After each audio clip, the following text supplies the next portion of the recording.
Hello out there. Today we are going to be looking at the range of different kinds of social media out there, but who is actually using which kind of social media? Miranda, any thoughts? Yeah, you hear a lot of times from marketers that you absolutely have to be on X platform, right? That's not true. It's just not true. And what was really important to know about your social media strategy is who you're talking to and where they're participating, because not everybody has every social media account. And we're going to go over that today with you on The Squeeze.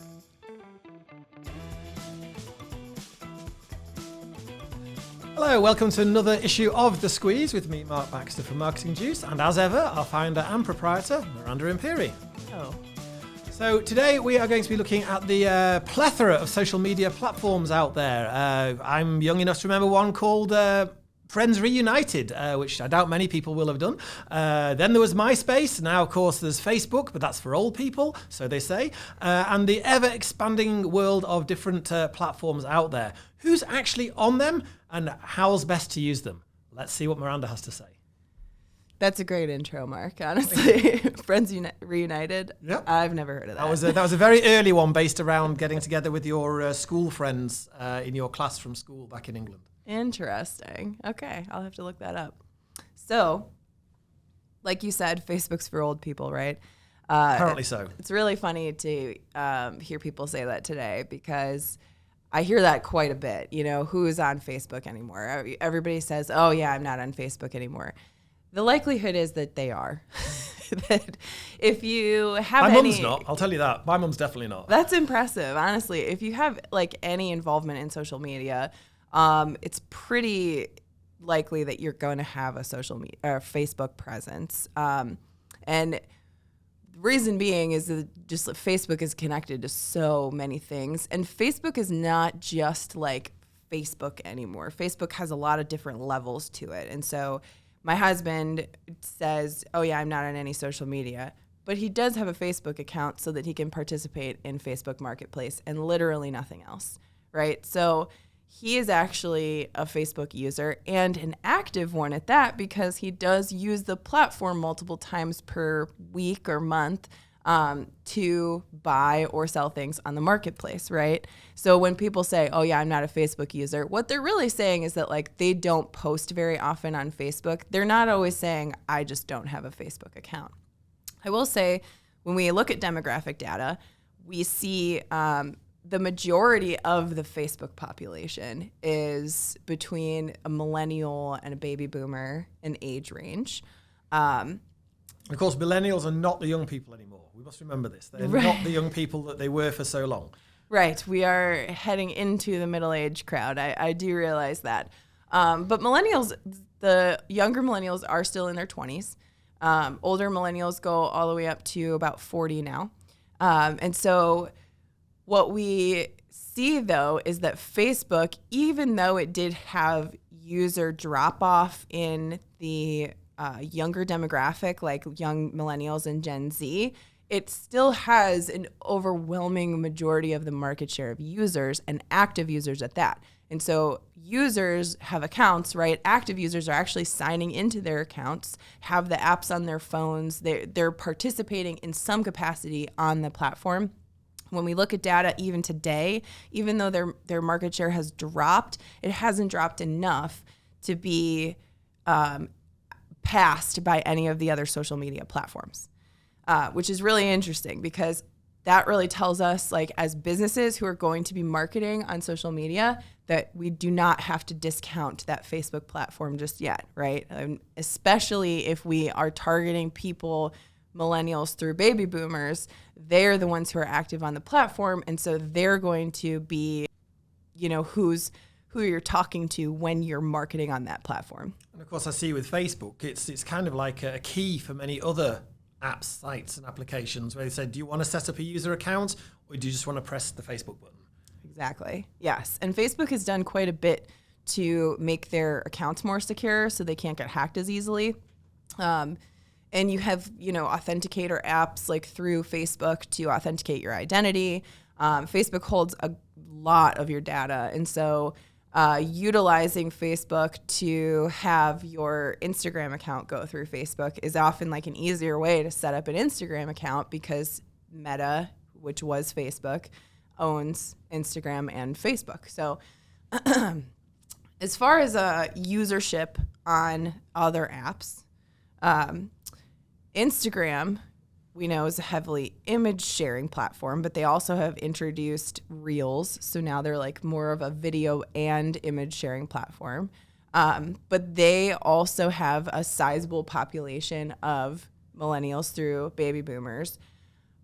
But we're also seeing wider adoption from the Gen Z demographic on that platform. And so baby boomers do not participate as frequently on Instagram or interact as frequently on Instagram, but Gen X through Gen Z, that demographic group is very active on that platform and sometimes uses it instead of the Facebook platform, right? Just to clarify, our Gen Zs, they are the actual young people today. They are, yes. They're, I think, 18 through 28-ish right now. So they are the ones who are most active on Instagram's platform.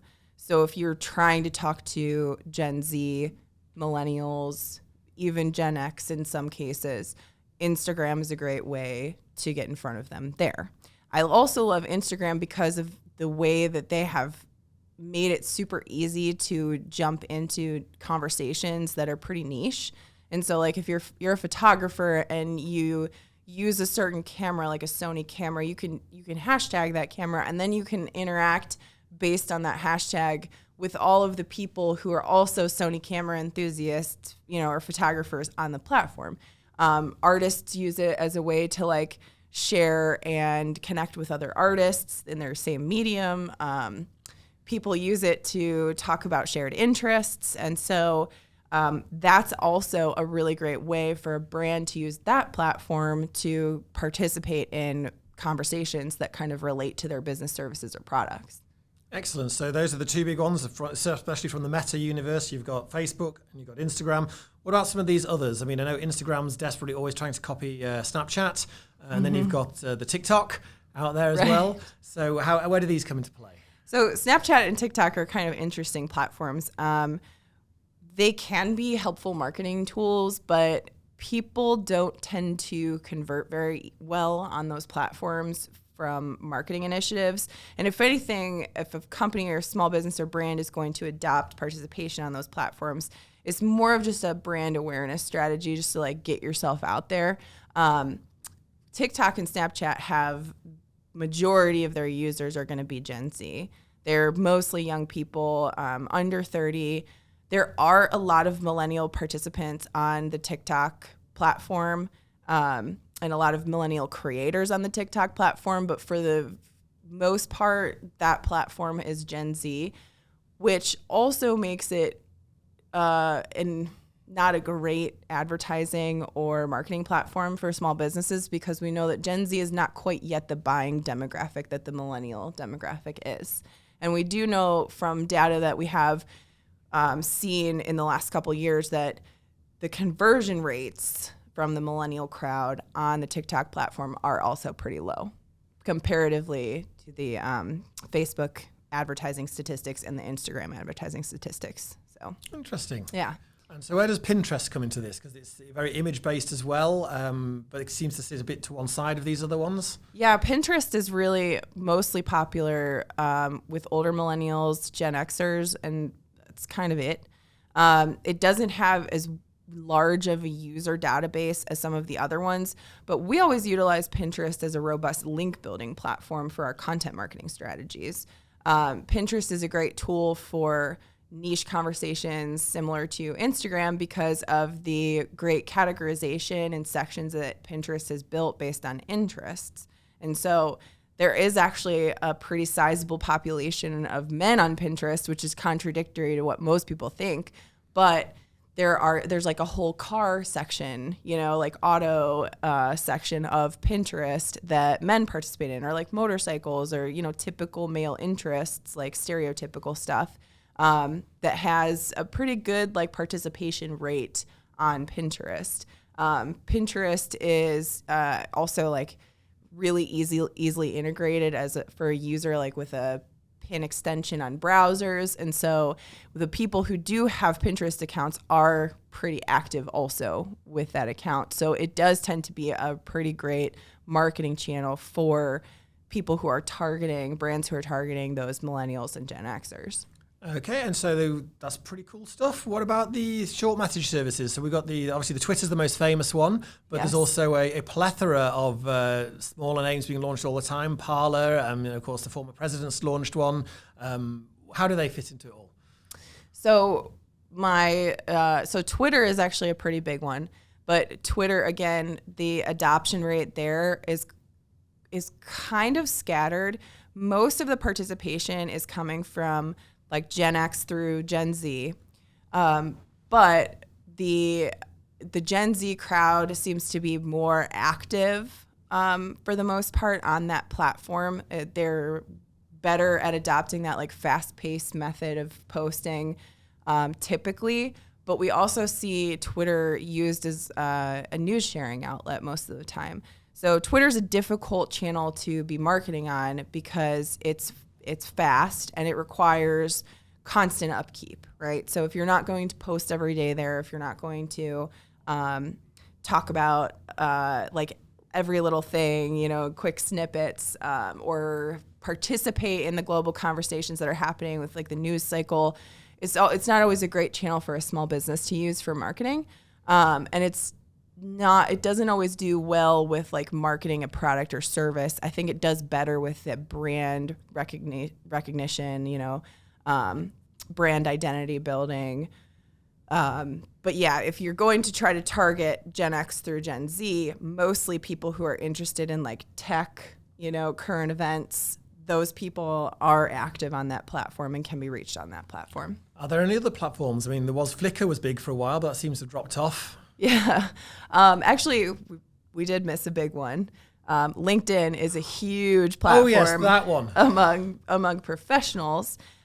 So the people who are using LinkedIn now have changed.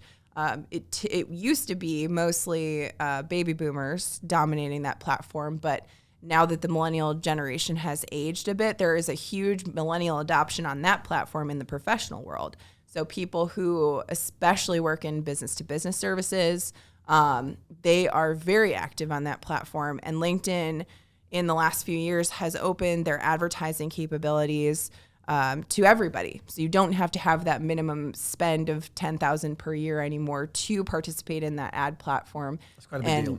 They have also adopted things like sharing stories on LinkedIn. They've added new methods for posting. People are starting to really adopt the groups, and really participate in the groups on LinkedIn. So they're really following Facebook's lead in how they've diversified their platform to allow for better participation of their user base. Because what we saw before is that there were a lot of LinkedIn users, but there weren't a lot of active LinkedIn users. Today, there are much more active LinkedIn users, and I think we're just seeing the millennial crowd getting older and going into their careers and their professional lives. And instead of participating on a daily basis on Facebook, they're moving that social media adoption over to a more professional platform, which is LinkedIn. So if you're looking to target people who are in the professional world, especially if you're trying to hire, LinkedIn is a great platform for that. It allows for a certain number of free job postings. You can see people's resumes and see their recommendations and their endorsements from their connections pretty easily when you connect with people. And it's a lot more likely that you're going to get responses on that platform now because of the wider adoption rate in that demographic. I'm also kind of assuming with LinkedIn being bought by Microsoft a few years ago, I'm kind of assuming we might start to see it slowly but surely become ever more integrated with Skype and Teams and Office products to become a sort of all-in-one stop shop. Yes, I would not be surprised if that was coming down the pipe. So as far as the other platforms go, I typically tell small businesses that, if they're strapped for marketing time or marketing capital, don't bother with the other small platforms that are popping up here and there. We typically wait like a couple years to see if those platforms take off at all. Today, to now after TikTok has just grown so much traction over the last couple of years. Now is when I would start to recommend like only certain businesses like, hey, it might be a good idea to look into having a TikTok presence. It just becomes more expensive and time consuming to invest in a presence on a platform that hasn't really taken off yet. And it's likely that that platform won't succeed. I mean, there's social media platforms that are popping up all the time that we never even hear about because they fizzle out and they don't get enough users to grow to the point of Facebook, Instagram, TikTok. Well, it's the classic chicken egg scenario, isn't it? You're not going to go on it till it has a critical mass, but to get a critical mass, it needs people to go on it. Right, right. No one thought MySpace would die, but it did. Exactly. And, it's not really about the social networks that are being built. They're just that. They're social networks. They're not built for businesses to become advertisers on that platform. So typically when a social network pops up, their initial strategy isn't to get a ton of businesses to have business presences on that platform because it would scare all of their potential users away. So as a brand, it's always great to get into like the early adoption phase and like maybe you might have, 400,000 followers on TikTok if you started using TikTok in 2018. However, how much time and energy would you have put to that strategy? And with a low conversion rate that we're seeing, even with high follower counts, through the TikTok platform, would it be that valuable to you today? I'm not sure. So as far as like where it's most important to invest your time, here's where you start. You start with figuring out who you're talking to. Are you talking to millennials? Where are they? Where do they work? What are they interested in? What do they do with their time, right? That's going to tell you where they spend their time online. And then that's going to tell you where your business should be spending its marketing time. Excellent. So Miranda, now I feel I'm up to date on my social media networks, at least until the next raft of them come out. Yes. So thank you very much. And we look forward to seeing you next time on The Squeeze.